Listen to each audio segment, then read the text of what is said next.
Philip is originally from Kenya and migrated to USA in 2004. He was 24 years old. Being a student back in his country, he arrived to the United States alone to discover that he was about to start a whole new life. In this interview, Phil shares that our mindset and our strength are two of the most important elements that will keep us empowered and focused as immigrants, professionals, students, or even entrepreneurs. Enjoy!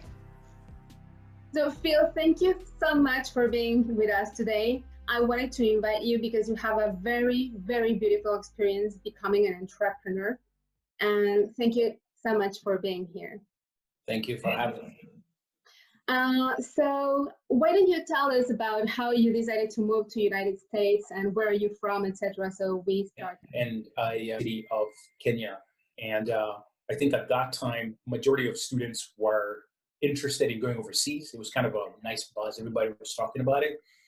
And it was something I think that was kind of natural. Once you graduate from high school, you go abroad to get further studies and get a higher education, or maybe get to do a career that doesn't necessarily have the technology that exists in Kenya. For me, it was architecture. They just didn't have the technology to, maybe the softwares, to be able to design buildings. Because I always felt there was a better way.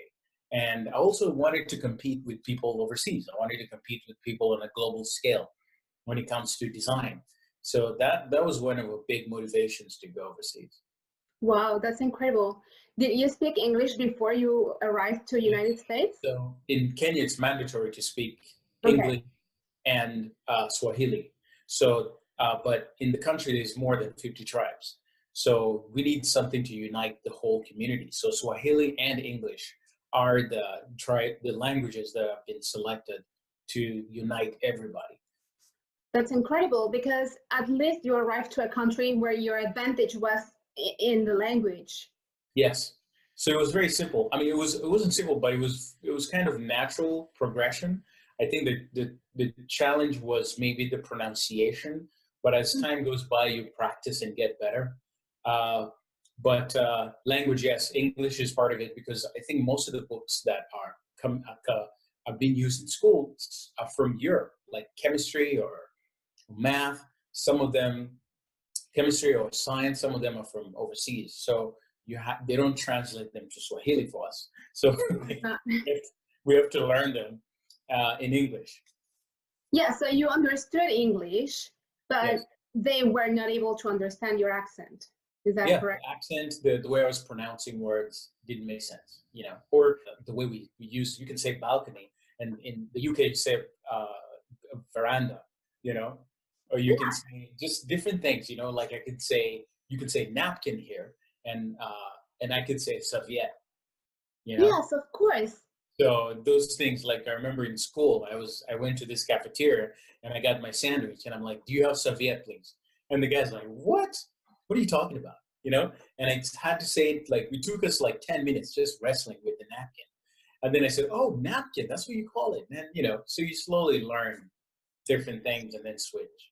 Yeah, because also the influence that you got of English was more UK English than an American Yeah, English. it was more UK. Yeah. And most of So, them is actually UK because that's the British colony left a huge footprint in Kenya, and they actually left late. What I mean by leaving late, they didn't leave like they didn't give us like 100 years to recover. I think they left almost like 1963. That's very recently, yeah. and so the British influence is very strong there. Even the way people dress, the way people wake up and take tea and coffee and breakfast, eggs, and all that. It wasn't the culture, but it is now because of the British influence. Yes, of course, of course. So then you, as a student, you decided to migrate to go to United States to continue studying, but was it in your plans to stay forever in United States? Or it was in your plans more like studying and then getting everything that you needed and go back to your country? Yeah, initially the plan was to go to school, and I actually, the thing is that made the delays. I was going through multiple schools because I didn't really find what I wanted. So that process of going to multiple academic institutions kind of prolonged this stay. And of course, when I moved to California, and if you stay for very long, you end up, either you have a family or something, things change in life. But the initial plan was to go back home. Yeah. And then what made you stay? Well, I got married, and life just things happen. So it was love who made you stay. Yeah, yeah. Great. So was that after you completed your studies, or what is it? Was it in the meantime? I think it was after my studies. Yeah, it was after my studies, and but studies was I just had to keep going to school because I had a student visa, and I was just taking advantage of it, and I kept just studying all the way until I got my master's. I'm still in school, so Yes, of course. yeah, That's amazing.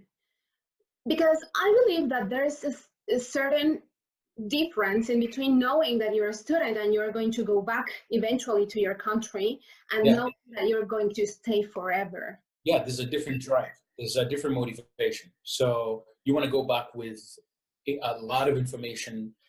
You're enamored with so many tools and skills. So when you go back, you can immediately make change.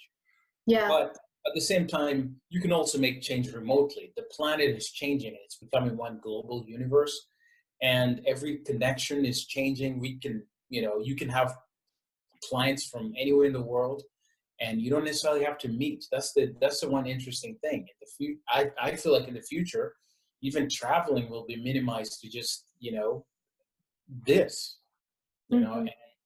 and it's going to be one small world, and because everybody's going to be connected, and nothing's going to be strange anymore. Yeah, actually, the thing that makes me very comfortable with being anywhere is the fact when I left Kenya, I I think I made this. I told myself that I knew I was going to change, and I started embracing change immediately as soon as I was leaving there. And I remember flying, coming to the U.S. I was prepared for anything, and I was prepared to adjust myself. So change became a natural progression for me. So even if I'm put in a certain element, I will find a way to be comfortable in that environment because I started practicing over the years to be in a different place Yes, of and course. not to be comfortable with one condition. To Do you always, believe that's kind of a survival mode? I think it's part of you can say a survival or an adaptation, but for me, I reframed it and made it a necessity to grow. You have to uh, constantly be comfortable with change and also change yourself. I feel like I tell friends and my colleagues that change is completely necessary in order for you to become different, to become the person you want to be. So I wrote a quote that I liked, but I always look at stoicism, and if you look at the Stoic philosophy, they always say, uh, begin at once to live and count each separate day as a separate life. Mhm. So every day, and the person you are yesterday, first of all, you're older than you are yesterday, and you're a different person than yesterday. We almost feel like you have an opportunity to, you always change. I hope I'm making sense here. I'm trying to figure out the words here, but you constantly changing um, to get to a certain level. If as soon as you stop, then everything stops. Everything in your whole existence will hit the brakes. And I You know, believe you need, this is super powerful because I believe you need to be flexible in order to be able to change. Because if you don't have that flexibility of yeah, adapting yourself every yeah, day, you're saying, yeah. you are actually not letting yourself evolve No, you're at the not. same And then the time. first thing is actually to start with the basics. Obviously start with the small things. Like your little table or your little room or your bedroom or you're fixing your bed. Usually starts with the really tiny things, and then gradually you get to the more complex things. So, Mhm. like for example, if you're a designer or an artist, or if you're an engineer or something, if your house is in good condition, if where you're from, where you reside is in a peaceful place, then addressing very complicated things gets very simple. Just by just a natural kind of connection, because everywhere you walk, anywhere you connect, is balanced. As opposed to going to a very clean office and going to a very messy home. That's an imbalanced scenario.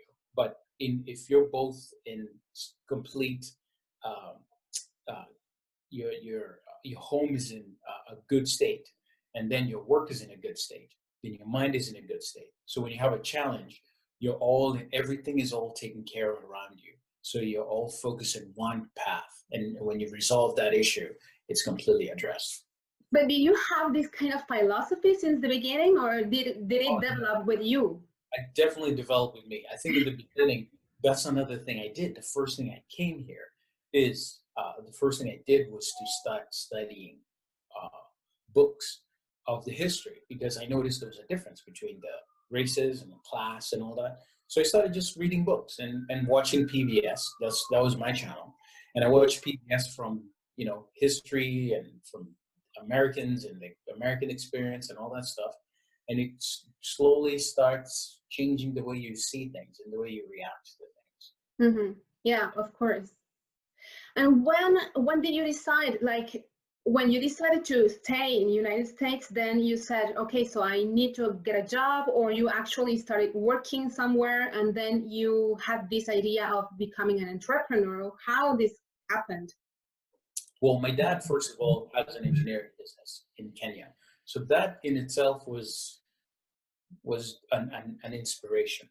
Even though I wasn't doing anything complicated, I was doing just line drafting, electrical drafting, Hmm.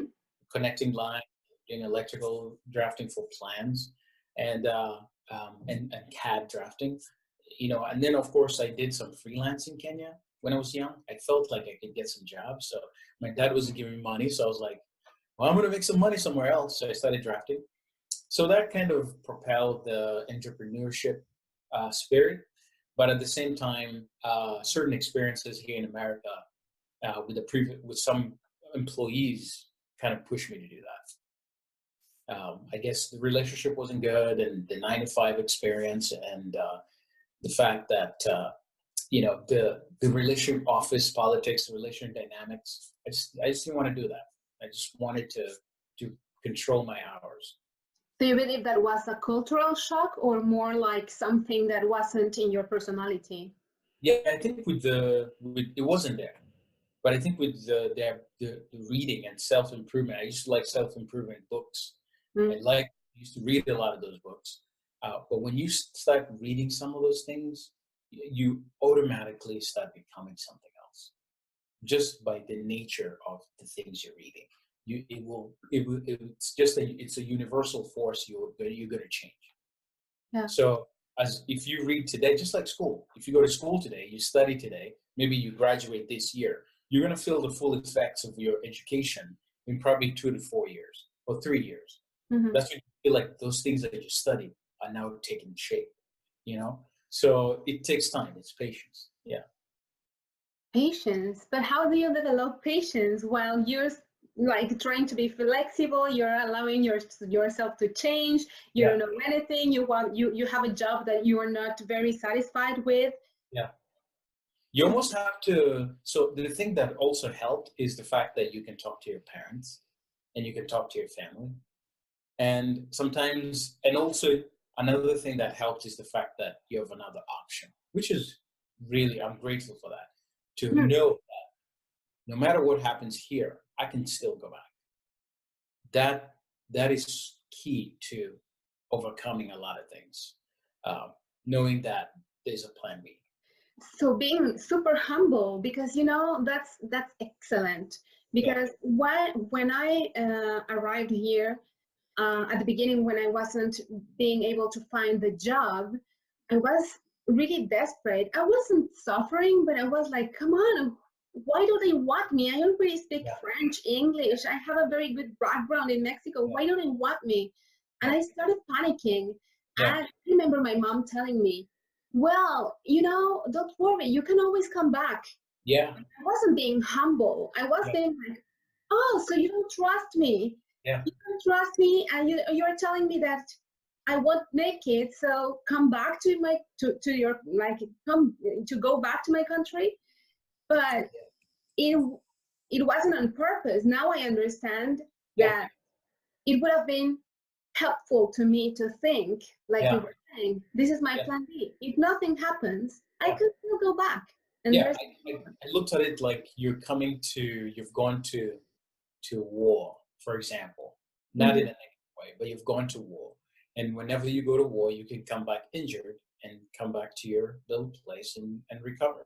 So I always knew I could go home and heal. So I felt like it was okay going through the hardship. Uh, this is why sometimes I feel like when I talk to local friends who live here, they just don't have that home. So, and I feel like, wow, that's being a foreigner. That's one advantage that there's always you can always go back. Mhm. Yeah, Did you ever feel like a real immigrant? Like, they I did. say a visible minority. Do you really feel like a visible Yeah, minority? I did. I did. I felt like that, and I think then again it goes to because I read certain books. It teaches you, or the things you've learned. It shows you that once you're in a scenario like that, your job is to first of all understand the environment, so you can be able to cope accordingly. You know, but if you don't understand your surrounding, then you're going to be very frustrated with many things. It is frustrating. I used to sometimes not go to parties and stuff in school because that was by design. I just didn't want to be in the wrong place at the wrong time. So I just find happiness in little small things. Maybe I could meet really good friends and they understand my situation and then they just work with me based Mm-hmm. on my experiences. And I tell them, this is my way, this is what's going on, and this is the few things I can do. And we work around that when they have time. And they accepted that with no They problem. accepted that when I told them exactly the conditions. Yeah. Because sometimes we are also afraid of telling what we want, or Yeah. how we process things. Yeah, it's tough. Sometimes I feel like if you transparency and if you back it up with an honest story, everybody's going to listen. I think it's when you just start not being honest, then people can feel something. Honesty is an energy. I think people just feel, and they don't know why, but they just say, "I feel something, and I don't like it," and that's just something that you just relate. But once you talk to your friends, and especially true friends, who will come, they'll understand, and they'll also help you, work things out. And when you're really stressed, and maybe you want to go watch a movie, something laid back, not to go to parties and get drunk, none of that stuff. So Were your friends from United States, or yeah, were they Kenyan? Oh, they're from yeah. United States. I didn't have a chance to meet a lot of Kenyans, except there was a Kenyan restaurant that I used to go. I used to talk to them here and there. It was far, but I think most of my friends were students or um, some people I just met maybe in, maybe in a coffee shop or something, stuff like that. That's But before awesome. I got there, it was very difficult to do all that stuff I'm saying. It Yeah, was very tell me hard. about I the was very difficult things. shy. Yeah, it was very shy, very concerned about how others think and feel. Uh, it was more about others than about me until you let go and start dealing with um, your inner issues. Then you'll start fixing them. And I always give yourself 30 days. If something is bothering you, you think about it. Give yourself 30 days, just one by one. You don't do everything at the same time. Slowly work on something small. If you feel like certain words don't do great, you practice it for like 30 days, which and eventually will work if you really mean it. 30 days and then fix that, and then go to the next, and then slowly by maybe 4 years, you're going to be a different guy, and none of this stuff will bother you as much. Hmm. Yeah. Was there any moment where you said, okay, plan B, let's go back home? Um, Actually, no. I don't think I've ever had that situation. I think sometimes when I was low, I just talked to my parents and my brother and my parents and my brother who was in Shanghai. We just talk, and sometimes, you just need someone to talk to, and that just takes care of a lot of things. I believe that's one of the biggest advantages that you had, and I also had, because we, from the countries that we are from, our culture is very familiar culture, and we are very Yeah, tied to our people. yeah, So we actually, even if we go to another country, we never cut the umbilical cord. We are always calling mama and yeah, papa and our brothers or sisters and discuss about our problems, yeah. which I Even believe. if you don't talk about your problems, even just hearing them is Mhm. okay. That's it. That's all you need.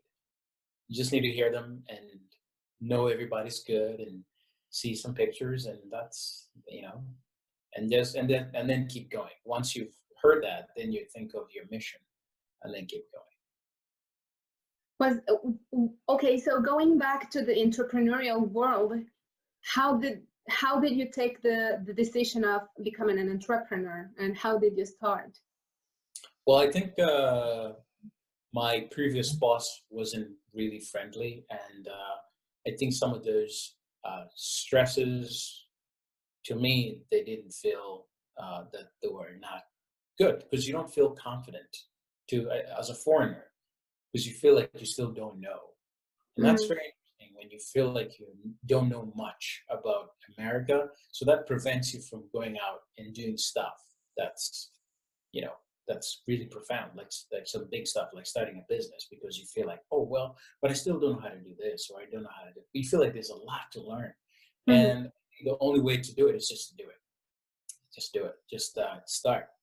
And uh, and the beautiful thing is, especially now, there's so much information online. There's so much, like starting a business in the U.S., starting a business you can even Google starting a business in San Francisco. Then you'll find someone starting a business, and it's just um, the information is out there. It's just looking for it. But I think for me, the experience wasn't good, and I think some of the painful experience I had, and working overtime and working from very long hours, and then feeling underappreciated. Some of mm. those things just give me the confidence to start, Wow. because I feel like it doesn't bring you down. Uh, to me, I always try to reframe things. Like if you're having a bad day, you can switch it to by how you define that day, and make it better. Yeah, because those problems with your ex boss could have played very harmfully with your self-confidence, and maybe you could have thought of going back home because there Yeah, wasn't. it was crazy, because I did. That's when I realized stress can cause chemical reaction to your body, and also cause internal bleeding from Mm, stress. And I was mm. like, what? I didn't know that. And once I knew that, I knew it's time to go. And also my wife now, who was very helpful, she um, she actually encouraged me to leave, and that was great. So you were already married when you decided to become an entrepreneur. Yes, I was already married. Yeah. That's a relief, because also doing it by yourself, it would have been hard. Well, Yeah, actually, I wasn't married before. She was my girlfriend. So at that time, she was my girlfriend. She said, "You got to do it. Do it now. You have so much skill. Why are you not? Why you not just start your business?" And I did it. I feel like opportunity is it comes, and I'm always curious, and always question moments, and mm, I always wonder, hey, this could be something. And most of the times, I just take advantage of, even if it's small, I just do it. And because there could be something behind the scenes that's coming in. wow. And when your wife told you, okay, let's do it, and I support you, then you decided, and just like that, I did, or what yeah. was I your? just, yeah. I just decided that's it. I decided I'm going to do it, So you quit your job? and I quit the job. Yeah, I quit the job and walked away and never came back. And it's just I felt like that was another window, and I felt like I should. And that's the thing, because you kind of train your mind to just do stuff like that. Where if something happens, you don't just you be concerned about your immediate circumstances, but it has to be a logical thought about the whole thing. But Mm. I just felt that I should just do it. Why not? Why not do this and make it happen? How was the process? Was it difficult? Was it easy? I think to tell you the whole truth, because of my my girlfriend, I think it really helped. I think what happened is we were dating for a while, and then we started staying together. And she said, "Hey, man, just take 1 week to think of what you want to do and do it." To me, in my mind, when I heard that, I didn't think, "Oh, 1 week of nothing." I thought again, "Oh my God, this is another opportunity." So I took it as an opportunity to really think.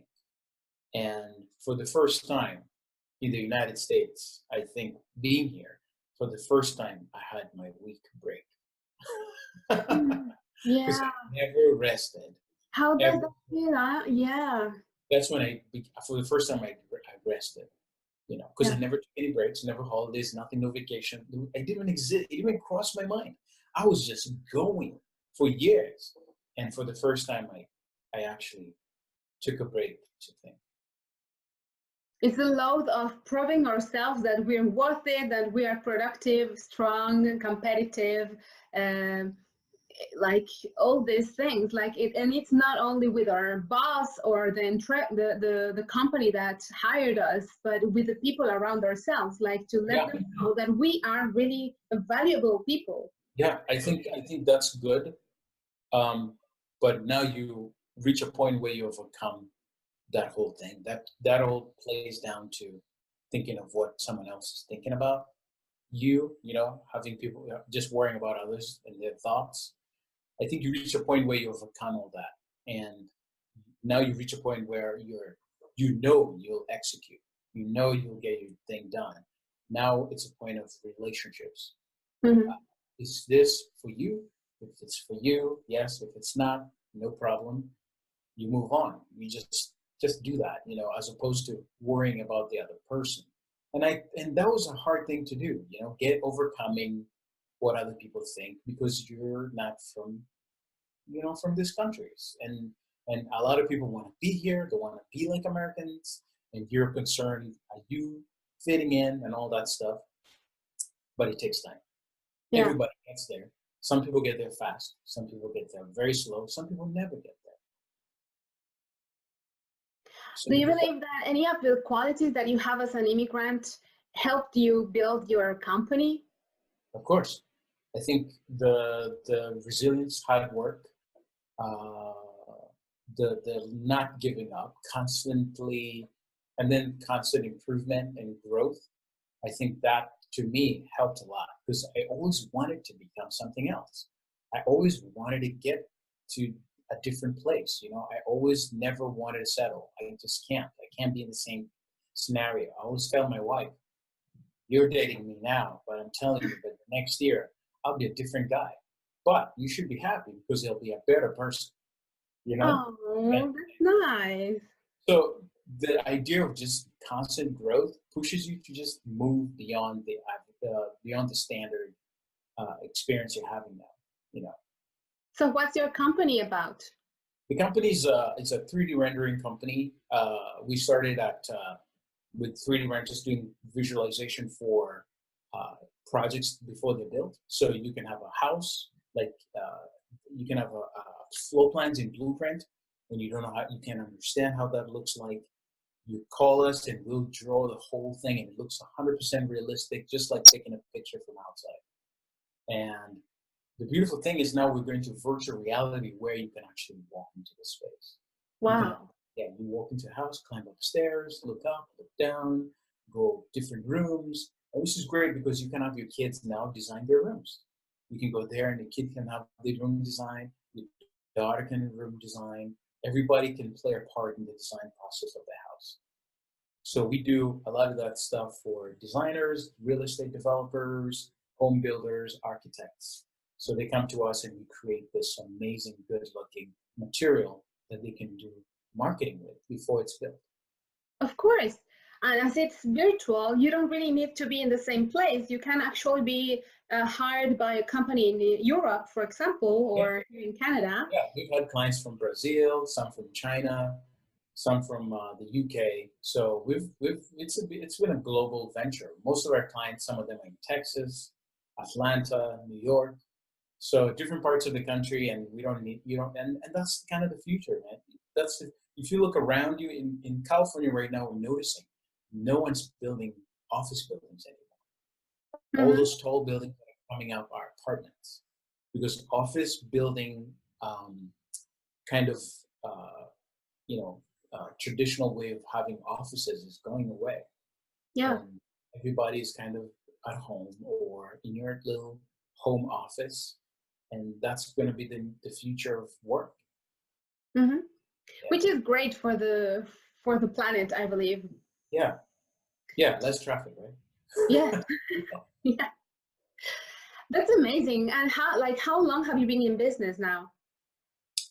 We've been in business for I think 11 years. I don't know, let's see, 12 years. Oh, hold on, I'm exaggerating right there. We've been in business for about 6 years. Yeah. Yeah, but all the building concepts, all the building of the company and the creating everything, maybe it took you more time. Yeah, 6 years, 4 months. Yeah, we've been in business for 6 years, 4 months, and you know, it's just constant growth. We try to just come up with new ways to make people's life better and to make the right decisions when they're designing their homes. Hmm. So we want to make sure that we help them be 100% satisfied. You don't just design a home and hope that it looks nice. You can actually see it before it's built and completely immerse yourself into it, share with your friends, everybody's involved, and then when the home is complete, people get exactly what they want and they can't wait to have a long lasting life in there. Yeah. So for everyone who is an immigrant and wants to become an entrepreneur, what could be your advice? You already gave us a lot of advices in Yeah. different situations of life, but in this case, I think the number one thing is to take care of yourself if you can, because there's really no time like going to the gym or all this. It's just hard. You can't do that stuff because there's so much happening. You're looking for, you're maybe overworked and you're socially, you don't feel like you're connected with a lot of people.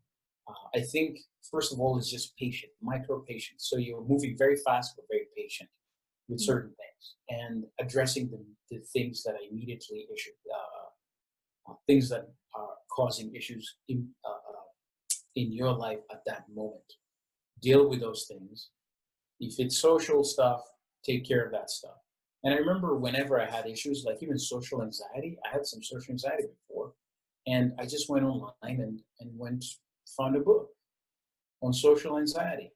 And this book tells you everything and how to cope and how to handle yourself and how to start overcoming that stuff.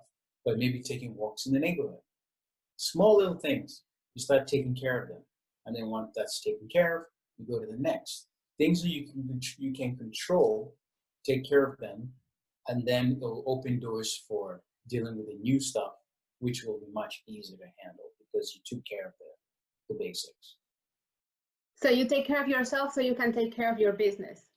You take care of yourself first because there's going to be scenarios where um, you have to balance, you know, balance from emotional to cultural to business. Some of those things affect your social networking. So you want to make sure that all that stuff is addressed, and also keep studying. Even if you don't like to read, there's audiobooks. Just listen, Mhm. especially when you're in traffic. That's one thing that really helped. I used to drive like maybe 2 hours to home and back, so 4 hours, 2 hours going, 2 hours coming back. And I spend my time just putting books to read, audiobooks, and I was just listening. And your trips are your little window to learn something and become better. That's excellent. Yeah. Well, Phil, thank you so much for this conversation that we had. It was more nourishing for the spirit than for the entrepreneurial world. I see you have worked a lot in your inner self, which is incredible, because I believe that's what actually builds you as an entrepreneur, being very conscious about yourself and what you want and how you want it. Yes. Yeah. If you take care of the inside, then the outside is done. Inside is the issue, and those are the things that interfere with us a lot. With immigrants, the inner game, the inner experience. If those things are not taken care of, they'll manifest outside, and they'll see it. People will see it, and they'll start having you start wondering what's going on. Why I'm qualified. I've done all these things, and these people, and basically it's a global world. And also think globally. Don't think local. Every time you do something, always think universal, because you don't want to just even when you do your work or your resume, and even when you're giving advice to people, it's not local. It's in a way that it's a global kind of message, where when they hear it and they're like, oh wow, this could even apply to someone in a different country. This could apply to someone in a different place. Yeah. Then you start thinking, and then once you start doing that, your experience will be much broader. Your advice will be broader. Your ideas will be broader, as opposed to just local community kind of a thing. Yeah, that's right. Well, I believe that's why we are in another country, right? Because we thought global.